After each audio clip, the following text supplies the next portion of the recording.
బిడ్డ పుట్టాడు, నా ప్రవక్త ఏం చేశారు, సహాబాలు ఏం చేశారు, ఖురాన్ హదీసులో ఏముంది తెలుసుకొని ఆచరించు.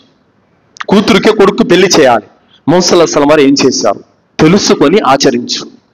మనిషి చనిపోయాడు, ప్రవక్త ముహమ్మద్ సల్లల్లాహు అలైహి వసల్లం ఏం చేశారు తెలుసుకొని ఆచరించు. ఊరి వాళ్ళని, తాత ముత్తాతల సాంప్రదాయాల్ని వాటిని పట్టుకోవద్దు. ఎందుకంటే మీ తాత ముత్తాతలు పెట్టిన ధర్మం కాదు ఇస్లాం ధర్మం, అల్లా పెట్టింది ధర్మం.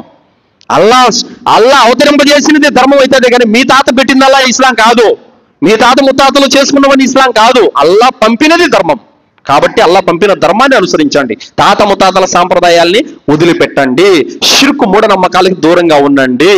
కావున మళ్ళీ చెబుతున్నాను, ఆ ప్రవక్త వచ్చినదే మూఢనమ్మకాలను తొక్కిపెట్టేయడానికి, మూఢనమ్మకాలను రూపుమాపటానికి. ఆ ప్రవక్త వచ్చిందే షిర్కును రూపుమాపి నిర్మూలించి తౌహీదును స్థాపించడానికి వచ్చారు. దీన్ని మీరు అర్థం చేసుకుంటే మీరందరూ కూడా రుజుమార్గం పొందుతారు సోదరులారా.